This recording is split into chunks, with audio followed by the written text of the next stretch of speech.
ಪ್ರಸಾದ್ ಕುಮಾರ್ ಅಂತ ಬೀಸರೂರಿನಲ್ಲಿ ನ್ಯಾಯವಾದಿ, ಜೊತೆಗೆ ವಿಶ್ವ ಹಿಂದೂ ಪರಿಷತ್ ಬಂಟ್ವಾಳ ಪ್ರಖಂಡದ ಅಧ್ಯಕ್ಷನಾಗಿ ಕಾರ್ಯನಿರ್ವಹಿಸ್ತಾ ಇದ್ದೇನೆ. ನಿಮಗೆಲ್ಲರೂ ಕೂಡ ಈ ಸಂದರ್ಭದಲ್ಲಿ ಆತ್ಮೀಯವಾದಂಥ ಸ್ವಾಗತ. ಪತ್ರಿಕಾಗೋಷ್ಠಿಯಲ್ಲಿ ನಾವು ಕರೆದಿರುವಂಥ ಉದ್ದೇಶದ ಬಗ್ಗೆ ಒಂದೆರಡು ಮಾತುಗಳು, ಅದರ ಹಿನ್ನೆಲೆಯ ಬಗ್ಗೆ.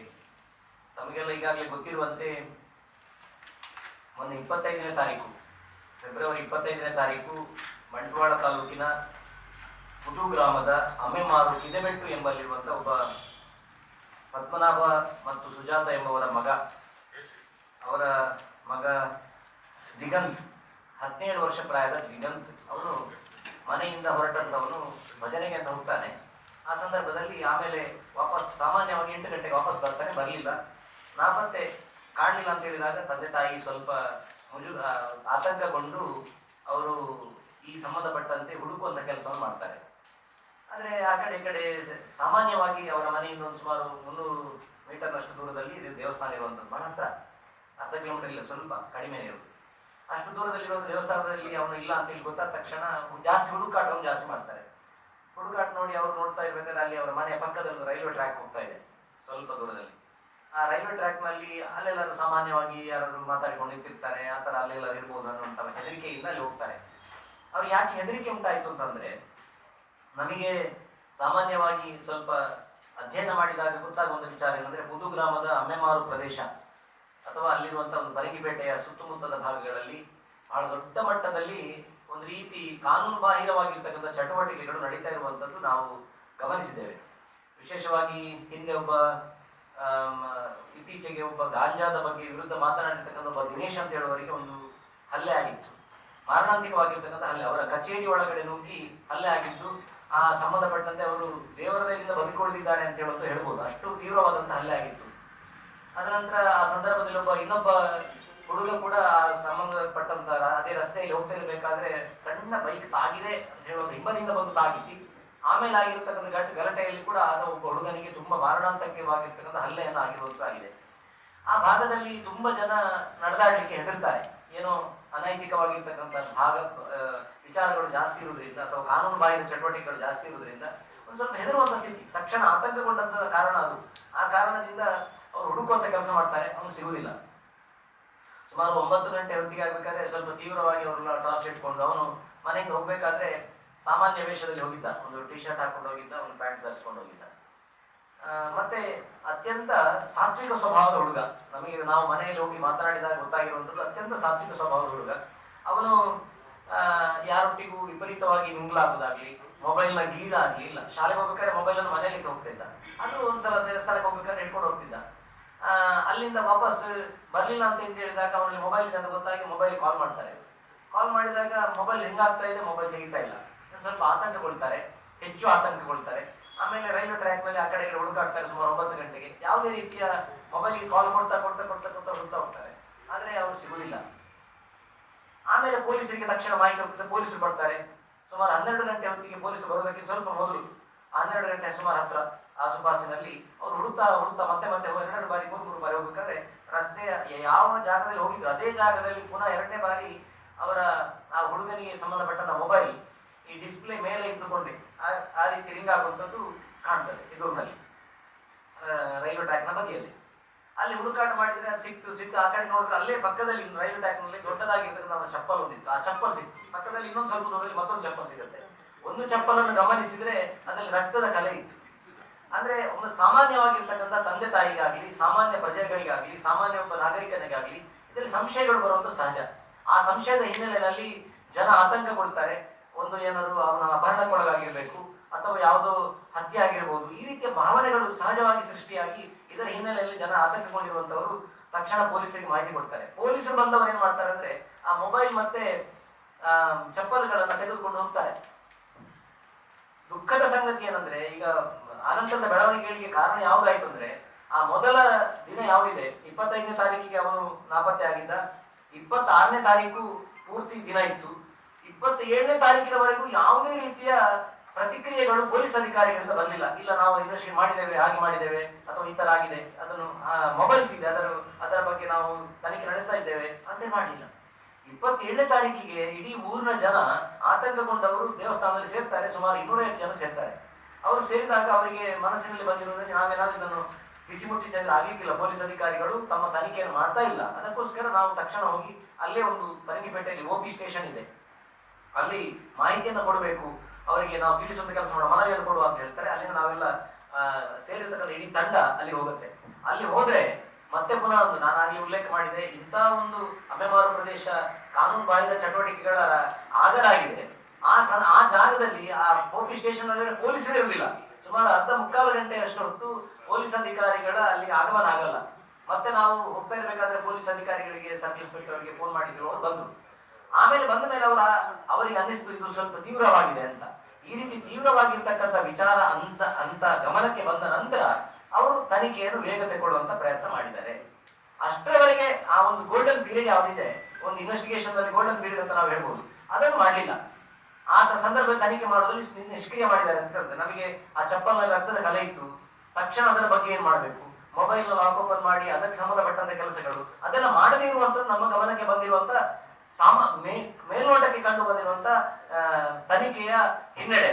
ಆ ಹಿನ್ನಡೆ ಆಗಿರುವಂತದ್ದು ಅಥವಾ ತನಿಖೆಯ ಲೋಪದೋಷಗಳೇನಿದೆ, ಇದರ ಕಾರಣದಿಂದ ಆ ಬಾಲಕ ನಾಪತ್ತೆ ಆಗಿರುವಂತದ್ದು ಮುಂದಕ್ಕೆ ಹೋಯಿತು. ಅನೇಕ ರೀತಿಯ ತನಿಖೆಗಳನ್ನು ಆಮೇಲೆ ಪೊಲೀಸ್ ಅಧಿಕಾರಿಗಳ ನಿಯುಕ್ತಿ ಆಗಿದೆ, ತನಿಖೆ ಮಾಡ್ತೇವೆ ಅಂತ ಹೇಳಿದ್ರು. ಆ ದಿವಸ ನಮಗೆ ಪೊಲೀಸ್ ಅಧಿಕಾರಿಗಳು 2 ದಿನದಲ್ಲಿ ನಾವು ಪತ್ತೆ ಹಚ್ಚಿಕೊಡ್ತೇವೆ ಅಂತ ಹೇಳುವಂತ ಆಶ್ವಾಸನೆಯನ್ನು ಮಾಡ್ತಾರೆ. 2 ದಿನ ಅವಕಾಶ ಕೊಡಿ, ನಿಮ್ಮೆಲ್ಲ ನೋವು ನಿಮಗೆ ಅರ್ಥ ಆಗುತ್ತೆ ಅನ್ನೋದನ್ನು ಪೊಲೀಸ್ ಅಧಿಕಾರಿಗಳು ಅಲ್ಲಿ ಬಂದಂತ DYSP ಅವರು ಹೇಳ್ತಾರೆ. ಆದ್ರೆ 2 ದಿನದಲ್ಲಿ ಯಾವುದೇ ರೀತಿಯ ಪ್ರತಿಕ್ರಿಯಾತ್ಮಕ ಬೆಳವಣಿಗೆ ಆಗಲ್ಲ. ಅವರು ಪೂರಕವಾಗಿರ್ತಕ್ಕಂಥ ಪಾಸಿಟಿವ್ ನಮಗೆ ವಿಚಾರಗಳೇ ಬರಲ್ಲ. ಆದ್ರೂ ಜನ ಅದನ್ನು ಮತ್ತು ಪೊಲೀಸ್ ಅಧಿಕಾರಿಗಳಿಗೆ ಬೆಂಬಲವಾಗಿ ಅವರ ತನಿಖೆಗೆ ಏನು ತೊಂದರೆ ಆಗಬಾರ್ದು, ನಾವು ಪ್ರತಿಭಟನೆಗಳನ್ನು ವೇಗದಗೊಂಡ್ರೆ, ಗಲಾಟೆ ಮಾಡಿದ್ರೆ, ಬೊಬ್ಬೆ ಹೊಡೆದ್ರೆ ಅದು ಅವರಿಗೆ ತೊಂದರೆ ಆಗುತ್ತೆ, ಇನ್ವೆಸ್ಟಿಗೇಷನ್ ಲ್ಯಾಪ್ಸ್ ಆಗುತ್ತೆ ಅಂತ ಹೇಳುವ ಕಾರಣಕ್ಕೋಸ್ಕರ ಶಾಂತವಾಗಿದ್ದಂತ ಸಮಾಜ 3ನೇ ತಾರೀಕಿನವರೆಗೂ ಶಾಂತವಾಗಿತ್ತು. 2 ದಿನದ ಬದಲು ಮತ್ತು 3ನೇ ತಾರೀಕಿನವರೆಗೆ ಕಾಣ್ತಾರೆ. 28ನೇ ತಾರೀಕು, ಆಮೇಲೆ 1, 2, 3 ದಿವಸ ಕಾದ ನಂತರ 4ನೇ ದಿನ 23ನೇ ತಾರೀಕಿಗೆ ಸುಮಾರು ಈ ಪ್ರಕರಣ ಆಗಿ 5 ದಿನದಲ್ಲಿ ಪರಂಗಿಪೇಟದಲ್ಲಿ ಒಂದು ರೀತಿಯ ಪ್ರತಿಭಟನಾತ್ಮಕವಾಗಿರ್ತಕ್ಕಂಥ ಒಂದು ರೋಷಾವೇಶದಲ್ಲಿ ಪ್ರತಿಭಟನೆ ಮಾಡಬೇಕಾದ ತಕ್ಷಣ ಜನ ಸೇರ್ತಾರೆ. ಸಹಜವಾಗಿ ಒಂದು ಸಭಾ ಕಾರ್ಯಕ್ರಮದ ರೀತಿಯಲ್ಲಿ ಪ್ರತಿಭಟನೆಗೆ ತಿರುಗುತ್ತೆ. ಅಲ್ಲಿ ಬಂದಂತ ಬೇರೆ ಬೇರೆ ಪಕ್ಷದ ಪ್ರಮುಖರು ಇರ್ಬೋದು, ಮುಸಲ್ಮಾನರು ಇರ್ಬೋದು, ಅಲ್ಲಿಂದ ಮುಸಲ್ಮಾನ ಮಸೀದಿಯ ಪ್ರಮುಖರು ಇರ್ಬೋದು, ಅಲ್ಲಿಯ ಮಾಜಿ ತಾಲೂಕ್ ಪಂಚಾಯತ್ ಮೆಂಬರ್ ಅವರು ಇರ್ಬೋದು, ಎಲ್ಲರೂ ಸೇರ್ಕೊಂಡಂತೆ ಇಡೀ ಸಾಮೂಹಿಕವಾಗಿ ಪರಂಗಿಪೇಟೆಯನ್ನ ಬಂದ್ ಮಾಡ್ತಾರೆ. ಯಾರೇ ಬಲಕಾದಲ್ಲಿ ಅವರೇ ಸ್ವತಃ ನಿರ್ಧಾರದಿಂದ ಬಂದ್ ಮಾಡ್ತಾರೆ. ಸುಮಾರು ಬೆಳಿಗ್ಗೆ 9 ಗಂಟೆಯಿಂದ 8 ಗಂಟೆಯಿಂದ 11 ಗಂಟೆವರೆಗೆ ಪರಂಗಿಪೇಟೆ ಅಕ್ಷರಶಃ ಪೂರ್ತಿ ಬಂದಾಗಿತ್ತು. ಅಲ್ಲಿ ಒಂದಷ್ಟು ಸಭಾಕಾರ ಆಯ್ತು. ಆಮೇಲೆ ಅಲ್ಲಿಗೆ ಬಂದಿರತಕ್ಕಂತ SP ಯತೀಶ್ ಕುಮಾರ್ ಅವರು ಬಂದಿದ್ರು. ಅವರು ಬಂದಾಗ ಅವರಿಗೆ ಈ ಸಂದರ್ಭದ ವಿಚಾರಗಳನ್ನು ತಿಳಿಸಿದಾಗ ಅವರೊಂದು ಆಶ್ವಾಸನೆ ಕೊಟ್ಟರು, ನಮಗೆ ಸ್ವಲ್ಪ ಕಾಲಾವಕಾಶ ಕೊಡಿ, ಖಂಡಿತವಾಗಿ ನಾವು ಇದರ ಹಿನ್ನೆಲೆ ಬಿದ್ದಿದ್ದೇವೆ, ಮಾಡ್ತೇವೆ ಅಂತ ಹೇಳಿದ್ರು. ಇದನ್ನು ಎಂಕ್ವೈರಿ ಮಾಡ್ತೀವಿ, ನಾವು ಅದನ್ನು ಮತ್ತೆ ಹಚ್ತೀವಿ, ಅವನನ್ನು ಉಳಿಸುವಂತ ಕೆಲಸ ಮಾಡ್ತೇವೆ ಅಂತ ಹೇಳುವಂತ ಆಶ್ವಾಸನೆ ಕೊಟ್ಟರು. ಮತ್ತೆ ಪುನಃ ಈ ಸಮಾಜದ ಸೇರಿರ್ತಕ್ಕಂಥ ಸುಮಾರು 2,000-3,000 ಜನ ಬಂದು ಸೇರಿದ್ರು. ಆ ಎಲ್ಲರನ್ನು ಕೂಡ ಸಮಾಧಾನ ಪಡಿಸುವಂತ ಕೆಲಸ ಮಾಡಿದ್ರು. ಜನರು ಹೇಳಿದ್ರು, ನಾಳೆನೇ ಬಂದು ಕರೆ ಕೊಡಬೇಕು, ಹಾಗೆ ಮಾಡಬೇಕು, ಹೀಗೆ ಮಾಡಬೇಕು. ಜನ ಆವೇಶದಲ್ಲಿ ಮಾತಾಡ್ತಾರೆ. ಆದ್ರೂ ಅಲ್ಲಿ ತಂದ ಸಂಘಟನೆಯ ಪ್ರಮುಖರು, ಹಿರಿಯರು ಅದನ್ನು ಅಕ್ಷರಶಃ ಬಹಳ ಚೆನ್ನಾಗಿ ಅವರಿಗೆ ಶಾಂತತೆಯಿಂದ ಕಾಯ್ಕೊಳ್ಬೇಕು, ಪೊಲೀಸ್ ಅಧಿಕಾರಿಗಳ ಇನ್ವೆಸ್ಟಿಗೇಷನ್ ತೊಂದರೆ ಕೊಡಬಾರ್ದು, ಅವರ ಮಾತಿನ ನಂಬಿಕೆ ಇರಿಸೋಣ ಅಂತ ಹೇಳಿ ನಾವು ಅದನ್ನು ಮತ್ತೆ ಪುನಃ ಮುಂದಕ್ಕೆ ಹಾಕುವಂತ ಕೆಲಸ ಮಾಡಿದ್ವಿ. ಆಮೇಲೆ 23ನೇ ತಾರೀಕಿಂದ ನಂತರ ಈಗ ಪುನಃ ಇವತ್ತು 7ನೇ ತಾರೀಕು, ಇಷ್ಟು ದಿವಸಗಳಲ್ಲಿ ಕೂಡ ಜನ ಶಾಂತರಾಗಿ ಕಾಯ್ತಾ ಇದ್ದಾರೆ ವಿನಃ ನಮಗೆ ಯಾವುದೇ ರೀತಿಯ ಇನ್ವೆಸ್ಟಿಗೇಷನ್ ನಲ್ಲಿ ಪ್ರತಿಫಲ ಸಿಗ್ಲಿಲ್ಲ. ಅವರ ಇನ್ವೆಸ್ಟಿಗೇಷನ್ ನ ಹಿನ್ನಡೆ ಅಂತ ಹೇಳ್ತೇನೆ ನಾನು. ಇಲ್ಲಿ ಯಾವುದೇ ರೀತಿಯಲ್ಲಿ ಧನಾತ್ಮಕವಾಗಿರ್ತಕ್ಕಂಥ ಪ್ರತಿಕ್ರಿಯೆಗಳು ಪೊಲೀಸ್ ಅಧಿಕಾರಿಗಳಿಂದ ಬರ್ತಾ ಇಲ್ಲ, ಸ್ಪಷ್ಟತೆಗಳಿಲ್ಲ. ಅವರಿಗೆ ಮೊಬೈಲ್ ಕಾಲ್ಗಳಿದೆ, ಅದನ್ನು ಲ್ಯಾಬಿಗೆ ಕಳಿಸಿ ಓಪನ್ ಮಾಡಬೇಕಿತ್ತು. ಇವರ ಬ್ಲಡ್ ಸ್ಯಾಂಪಲ್ಗಳನ್ನು ಹಿಡಿದು ಆ ಬ್ಲಡ್ ಸ್ಯಾಂಪಲ್ಗಳನ್ನು ಪರೀಕ್ಷೆ ಮಾಡಬೇಕಿತ್ತು. ಅದರ ಹಿನ್ನೆಲೆಯಲ್ಲಿ ಯಾರ್ಯಾರಿಗೆಲ್ಲ ಸಂದೇಶಗಳು ರವಾನೆ ಆಗಿರ್ಬೋದು ಅದನ್ನೆಲ್ಲ ಇನ್ವೆಸ್ಟಿಗೇಷನ್ ಮಾಡಿ ಒಂದು ಅಂತಿಮವಾಗಿರ್ತಕ್ಕಂಥ, ಯಾಕೆ ಹೇಳ್ತೇನೆ ಅಂದ್ರೆ, ಒಂದು ಪರಂಗಿಪೇಟೆ ಅನ್ನುವಂಥದ್ದು ಒಂದು ಮುಖ್ಯ ರಸ್ತೆಯಿಂದ ಒಂದು 150, 200, 300 ಮೀಟರ್ ದೂರದಲ್ಲಿರ್ತಕ್ಕಂಥ ಮನೆಯ ಪ್ರದೇಶದಿಂದ ನಾಪತ್ತೆ ಆಗಿರುವಂಥದ್ದು. ಅಷ್ಟು ಹತ್ತಿರದಲ್ಲಿರ್ತಕ್ಕಂಥ ಒಂದು ಬೇಕಾದಷ್ಟು ಇವತ್ತಿನ ಮಾಧ್ಯಮಗಳಿದೆ, ವ್ಯವಸ್ಥೆಗಳಿದೆ, CC ಕ್ಯಾಮೆರಾಗಳಿದೆ. ಇದೆಲ್ಲದರ ಹಿನ್ನೆಲೆಯಲ್ಲಿ ಇನ್ವೆಸ್ಟಿಗೇಷನ್ ಮಾಡಿರುವಂಥದ್ದು ತುಂಬಾ ಕೊರತೆ ಆಗಿದೆ ಅಂತ ಹೇಳೋದು ಕಾಣ್ತದೆ. 3ನೇದ್ದು, ಆ ಮನೆಯ ತಂದೆ ತಾಯಿಯ ದುಃಖವನ್ನ ನಾವ್ಯಾರಾದ್ರೂ ಅಕ್ಷರಶಃ ತಾವ್ಯಾರಾದ್ರೂ ಹೋಗಿ ನೋಡಿದ್ರೆ ಗೊತ್ತಾಗತ್ತೆ. 10 ದಿನದಲ್ಲಿ ಈಗ 10-12 ದಿವಸ ಆಗ್ತಾ 10 ದಿವಸಗಳಿಗೆ ಆಗ್ತಾ ಬಂತು. ಅವರು ನಿದ್ದೆ ಮಾಡಿರ್ಬೋದಾ ಅಂದ್ರೆ ನಿದ್ದೆನೇ ಮಾಡಿಲ್ಲ. ನಿದ್ದೆ ಮಾಡಲಿಕ್ಕೆ ಸಾಧ್ಯನೇ ಇಲ್ಲ. ಒಬ್ಬ ಮಗ ಇಲ್ಲ ಅಂದ್ರೆ ಹೇಗೆ ಅದನ್ನು ಅರಗಿಸಿಕೊಳ್ಳುವುದು ಹೇಗೆ? ಅದಕ್ಕೆ ಸರಿಯಾಗಿ ಪೊಲೀಸ್ ಅಧಿಕಾರಿಗಳು ಬರ್ತಾರೆ, ಅಂಗಳದಲ್ಲಿ ನಿಂತ್ಕೊಳ್ತಾರೆ, ಕೂತ್ಕೊಳ್ತಾರೆ, ವಿಚಾರಿಸ್ತಾರೆ, ಹೋಗ್ತಾರೆ. ಜನಗಳು ಬರ್ತಾರೆ, ಅವರನ್ನು ಕೇಳ್ತಾರೆ. ಆ ಮನೆಯ ಪರಿಸ್ಥಿತಿ ಅತ್ಯಂತ ಗಂಭೀರವಾಗಿರ್ತಕ್ಕಂಥ ವಿಚಾರ. ಯಾವುದೇ ರೀತಿಯ ಸಾಮಾಜಿಕ ಒಳ್ಳೆಯ ಒಂದು ಹೆಸರಿರ್ತಕ್ಕಂಥ ಮನೆತನದ ಮನೆ ಅದು. ಆ ಮನೆಗೆ ಇಷ್ಟು ನೋವು ಅನುಭವಿಸಿದ್ದಾರೆ. ಈ ಹಿನ್ನೆಲೆಯಲ್ಲಿ ಕೂಡ ಅದು ಆಗದೇ ಇರುವಂತ ಒಂದು ವಿಚಾರ ನಮಗೆ ಬಹಳ ದುಃಖದ ವಿಚಾರ ಆಗಿರುವಂತದ್ದು. ಏನಂದ್ರೆ ಅದನ್ನು ಪೂರ್ತಿ ಮಾಡ್ತಾ ಇಲ್ಲ. ಪೊಲೀಸ್ ಅಧಿಕಾರಿಗಳ ಹತ್ರ ಹೇಳಿದ್ರೆ ಸ್ವಲ್ಪ ದಿವಸದಲ್ಲಿ ಮಾಡ್ತೇವೆ, ಈ ರೀತಿಯ ಉತ್ತರಗಳು ಬರ್ತದೆ ವಿನ ಸ್ಪಷ್ಟತೆಗಳಿಲ್ಲದೆ ಇರತಕ್ಕಂಥದ್ದು 100ಕ್ಕೆ 100 ನಮಗೆ ಗೊಂದಲ ಸೃಷ್ಟಿಯಾಗಿದೆ. ನಾವು ನಮ್ಮ ಮುಂದೆ ಒಂದು ಹೇಳಬೇಕಾದಂತ ವಿಚಾರ ಏನಂದ್ರೆ, ಹಿಂದೆ ದಿನೇಶ್ ಅಣ್ಣನ ಸಂಬಂಧಪಟ್ಟಂತೆ ಆಗಿರ್ತಕ್ಕಂಥ ಹತ್ಯಾ ಪ್ರಯತ್ನ ಆಗಿತ್ತು ಅವರ ಮೇಲೆ, ತೀವ್ರವಾದ ಒಂದು ಹಲ್ಲೆ. ಅಂತ ಇನ್ನೊಬ್ಬ ಬಾಲಕನಿಗೆ ಆಗಿರುವಂತಹ ಹಲ್ಲೆ ಇರುವುದು. ಅಲ್ಲಿ ಅನೇಕ ಜನ ಇವತ್ತೇನ್ ಮಾಡ್ತಾರೆ ಅಂದ್ರೆ, ಈ ರೀತಿಯ ಇದಕ್ಕೆ ಕಂಪ್ಲೇಂಟ್ ಕೊಡ್ಲಿಕ್ಕೆ ಹೆದರ್ತಾರೆ. ಯಾಕೆ ಹೆದರ್ತಾರೆ ಅಂದ್ರೆ, ಸುದ್ದಿ ಪೊಲೀಸ್ ಕೊಟ್ಟಂತ ದಿನೇಶ್ ಅಣ್ಣನಿಗೆ ಕಳೆದಿರುವಾಗ ಇನ್ನು ಈ ಗಾಂಜಾದ ವಿರುದ್ಧ, ಅಲ್ಲಿ ಒಂದು ಅಕ್ರಮ ದಂಧೆಗಳ ವಿರುದ್ಧ ಮಾತನಾಡ್ಲಿಕ್ಕೆ ಹಿಂಜರಿಯುವಂತ ಪರಿಸ್ಥಿತಿ. ಎರಡನೇದು, ಈ ಪೊಲೀಸ್ ಅಧಿಕಾರಿಗಳು ಅಲ್ಲಿ ಇಷ್ಟೆಲ್ಲ ನಡೀತಾ ಇದೆ ಅಂತ ಹೇಳೋದು ಅವರಿಗೆ ಮಾಹಿತಿಗಳು ಇಲ್ಲದೆ ಅಲ್ಲ. ಆ ಮಾಹಿತಿಗಳಿಗೆ ಪೊಲೀಸ್ ಅಧಿಕಾರಿಗಳ ನಿಷ್ಕ್ರಿಯತೆಯ ಕಾರಣದಿಂದ ಇವತ್ತು ಅಲ್ಲಿ ಗಾಂಜಾದ ಸಾಮ್ರಾಜ್ಯ ಆಗಿಬಿಟ್ಟಿದೆ.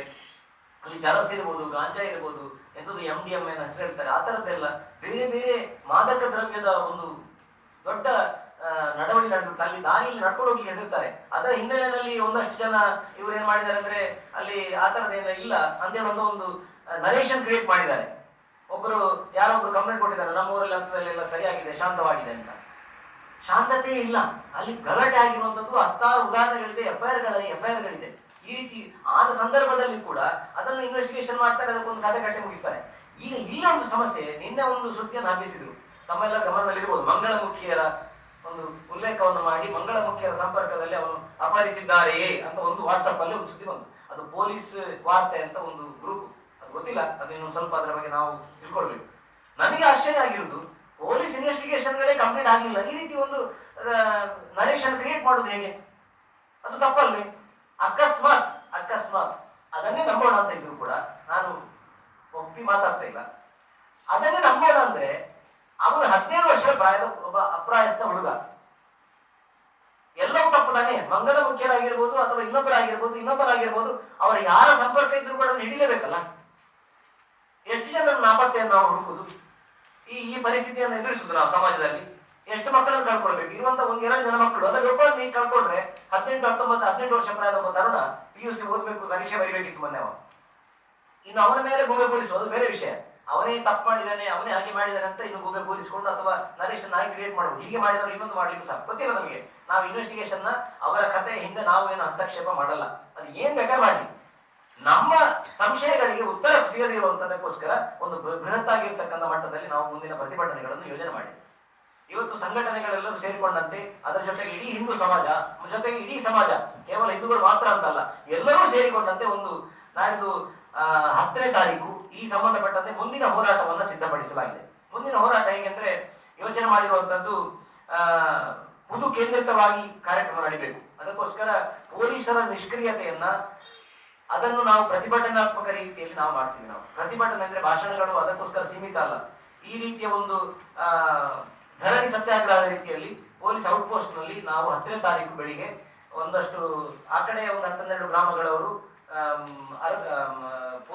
ಕಡೆಗೋಳಿ ದ್ವಾರದಿಂದ ಬರ್ತಾರೆ, ಈ ಕಡೆಯಿಂದ ಬರುವಂತವರು ಅರಕುಳ ದ್ವಾರದಿಂದ ಬರ್ತಾರೆ. ಎಲ್ಲರೂ ಬಂದು ಅಲ್ಲಿ ಸೇರಿ ಧರಣಿ ಸತ್ಯಾಗ್ರಹ, ಇಡೀ ಸಾಧು ಸಂತರು, ರಾಜಕೀಯ ಪ್ರಮುಖರುಗಳು, ಸಮಾಜದ ಎಲ್ಲ ಅನ್ಯಾನ್ಯ ವರ್ಗದ ಬಂಧುಗಳು ಎಲ್ಲರೂ ಸೇರಿಕೊಂಡಂತೆ ಅಲ್ಲಿ ಒಂದು ಎಜುಟೇಷನ್ ಮಾಡುವಂತ ಒಂದು ಕಾರ್ಯಕ್ರಮ ನಡೀತದೆ. ಅದು 10ನೇ ತಾರೀಕು ಬೆಳಿಗ್ಗೆ 9 ಗಂಟೆಗೆ ಅಲ್ಲಿ ಕಾರ್ಯಕ್ರಮ ನಡೀತದೆ. ಇದನ್ನೊಂದು ಸ್ವಲ್ಪ ಆಗ್ರಹಿಸುವಂತದ್ದು ಯಾವುದು ಅಂತ ಹೇಳಿದ್ರೆ, ನಾವು ಈ ಸಂಬಂಧಪಟ್ಟಂತೆ ಈ ವಿಚಾರವನ್ನ ಪೊಲೀಸ್ ಅಧಿಕಾರಿಗಳು, ಇಲ್ಲಿರ್ತಕ್ಕಂಥ SP ಇರ್ಬೋದು, ಇಲ್ಲಿರ್ತಕ್ಕಂಥ DYSPಗಳು ಇರ್ಬೋದು, ಅಥವಾ ತಂಡಗಳ ರಚನೆ ಮಾಡಿದ್ದೇವೆ ಅಂತ ಮೊನ್ನೆ ವಿಧಾನಸೌಧದಲ್ಲಿ ಅವರು ಉತ್ತರವನ್ನು ಕೊಟ್ಟಿದ್ದಾರೆ. ಯಾವುದೇ ತಂಡಗಳಿಂದ ಇದು ಯಶಸ್ವಿ ಆಗ್ತಾ ಇಲ್ಲ. ಜನಮಾನಸದಲ್ಲಿ ಪೊಲೀಸ್ ಡಿಪಾರ್ಟ್ಮೆಂಟಿನ ಬಗ್ಗೆ, ಸರ್ಕಾರದ ಬಗ್ಗೆ, ತನಿಖಾ ಏಜೆನ್ಸಿಗಳ ಬಗ್ಗೆ ಸಂಶಯಗಳು, ತನಿಖಾ ತಂಡಗಳ ಬಗ್ಗೆ ಸಂಶಯ ಬರ್ತಾ ಇದೆ. ಅದಕ್ಕೋಸ್ಕರ ಇದನ್ನು ಸರಿಯಾದಂತ ಮಟ್ಟದಲ್ಲಿ ತನಿಖೆ ಆಗಬೇಕು. ಅದನ್ನು ಸರ್ಕಾರ ಗಂಭೀರವಾಗಿ ತೆಗೆದುಕೊಂಡು ಈ ಪ್ರಕರಣವನ್ನ ಸಿಒಡಿಗೆ ಕೊಡಬೇಕು ಅಥವಾ ಸಿಬಿಐಗೆ ಕೊಡಬೇಕು ಅನ್ನುವಂತ ಒಂದು ಆಗ್ರಹಿಸುವಂತ ಒಂದು ಪ್ರಕ್ರಿಯೆ ಕೂಡ ಅಲ್ಲಿ ನಡೀತದೆ. ಅದಕ್ಕೋಸ್ಕರ ನಾಡಿದ್ದು 10ನೇ ತಾರೀಕು ಸೋಮವಾರ ಬೆಳಿಗ್ಗೆ 8:30 ಗಂಟೆಗೆ ಪ್ರಾರಂಭ ಆಗುತ್ತೆ. 9 ಗಂಟೆಗೆ ನಮ್ದು ಅಲ್ಲಿ ಪ್ರತಿಭಟನಾತ್ಮಕ ರೀತಿಯ ಧರಣಿ ಸತ್ಯಾಗ್ರಹ ನಡೀತದೆ. ಈ ಹಿನ್ನೆಲೆಯಲ್ಲಿ ಈ ಪತ್ರಿಕಾಗೋಷ್ಠಿ ನಿಮ್ಮ ಮುಂದೆ ನಾನು ಹೇಳ್ತಿರುವಂತದ್ದು. ಅದಕ್ಕೋಸ್ಕರ ಇಡೀ ಸಮಾಜ ಅದರಲ್ಲಿ ಭಾಗವಹಿಸಬೇಕು ಅನ್ನುವಂತ ಕಳಕಳಿ ಪ್ರಾರ್ಥನೆ ಕೂಡ ಅದರ ಜೊತೆಗೆ ನಾನು ಮಾಡ್ತಾ ಇದ್ದೇನೆ. ನಿಮ್ಮೆಲ್ಲರದ್ದು ಕೂಡ ವಿಶೇಷವಾಗಿ ಈ ಪ್ರಕರಣದಲ್ಲಿ ಪಾಸಿಟಿವ್ ಆಗಿರ್ತಕ್ಕಂಥ ವಾರ್ತೆಗಳನ್ನು ನೀವು ಪ್ರಸಾರ ಮಾಡ್ತಿದ್ರೆ ಅನ್ಕೊಳ್ತೇನೆ. ಯಾಕಂದ್ರೆ ಆ ಕುಟುಂಬದ ನೋವು ಇದು ಕೇವಲ ಯಾವುದೋ ಒಂದು ಖುಷಿ ಪಡುವಂತ ಸುದ್ದಿ ಅಲ್ಲ, ದುಃಖದ ಮತ್ತೆ ಆ ಇಡೀ ಸಮಾಜದ ಒಂದು ಮುಂದೆ ಸಮಾಜದ ಸ್ವಾಸ್ಥ್ಯವನ್ನು ಕಾಪಾಡುವಂತ ಉದ್ದೇಶದಿಂದ ನಡೆಯುವಂತ ಒಂದು ಕಾರ್ಯಕ್ರಮ. ಈ ಕಾರ್ಯಕ್ರಮ ಪ್ರಚಾರಕ್ಕೋಸ್ಕರ ಅಂತ ಹೇಳುವುದು ಅಲ್ಲ, ಆದರೆ ತಮ್ಮೆಲ್ಲರಿಂದ ಕೂಡ ಇದಕ್ಕೆ ಸಹಕಾರ ಬೇಕು, ಧನಾತ್ಮಕವಾಗಿರ್ತಕ್ಕಂಥ ಪ್ರಚಾರ ಇದರಲ್ಲಿ ಆಗಬೇಕು ಅನ್ನುವಂತ ಒಂದು ಕಳಕಳಿ ಪ್ರಾರ್ಥನೆ ತಮ್ಮ ಮುಂದೆ.